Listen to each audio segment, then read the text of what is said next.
Hello everyone and welcome back to Full On Entertainment.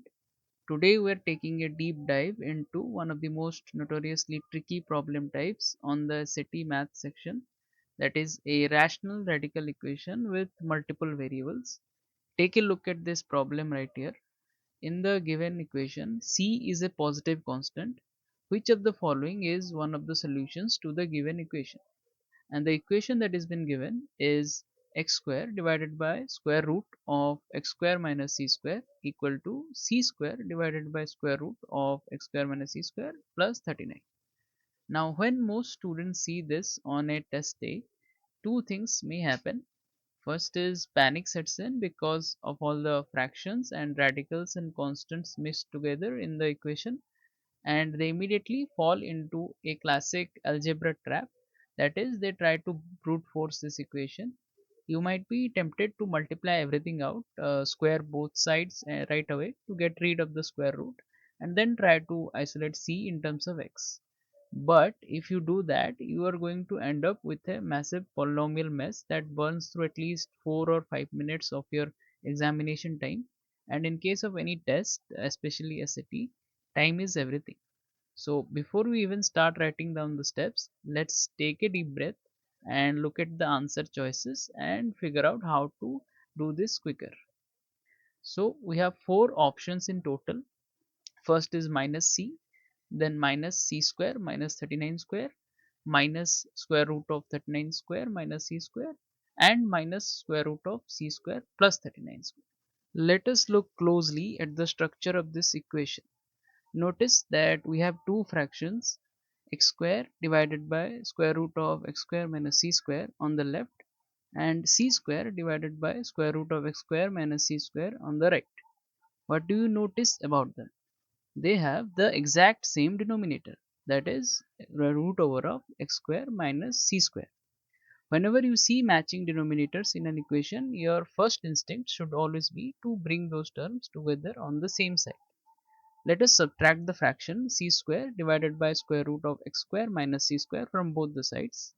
So we get, since the denominators are identical, we can combine the numerators into one single fraction, and we will get x square minus c square in the numerator and root over of x square minus c square in the denominator. And at the right hand side we will have 39. Now look at this expression carefully. It already is 10 times cleaner than what we started with. So how do we simplify this fraction further? So let us slow things down and look at a brilliant substitution shortcut. Look at the expression x square minus c square. It appears in the numerator and it appears underneath the square root symbol in the denominator. Whenever a complex algebraic expression repeats itself inside an equation, that is your signal to use variable substitution. Substitution lets us temporarily hide the scary math so that we can solve the core logic easily. So let us define a new variable called u, and let this u be equal to square root of x square minus c square. Now if u is equal to root over of x square minus c square, we know that u square would be x square minus c square. So we can, which is exactly equal to the numerator of the equation.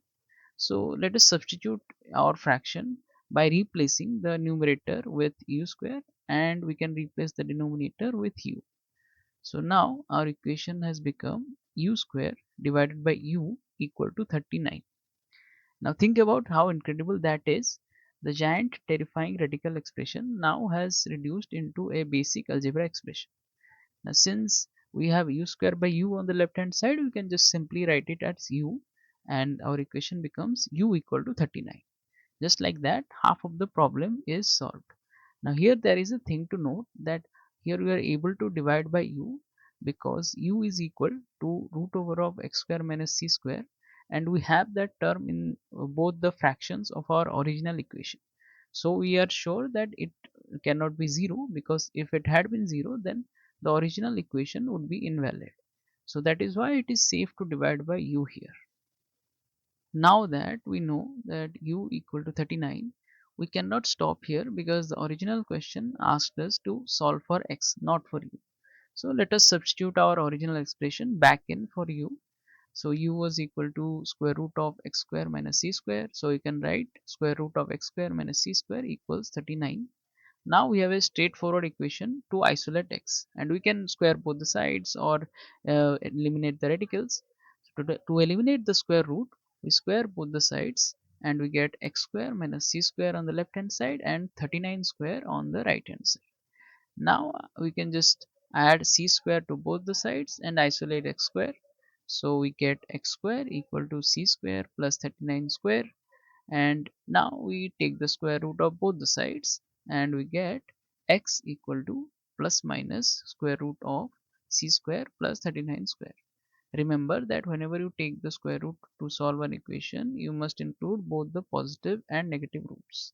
So our two possible solutions for x are positive square root of c square plus 39 square and minus or negative of square root of c square plus 39 square. Now let us bring back the four options from the SAT question bank. So in the multiple choices we had four options.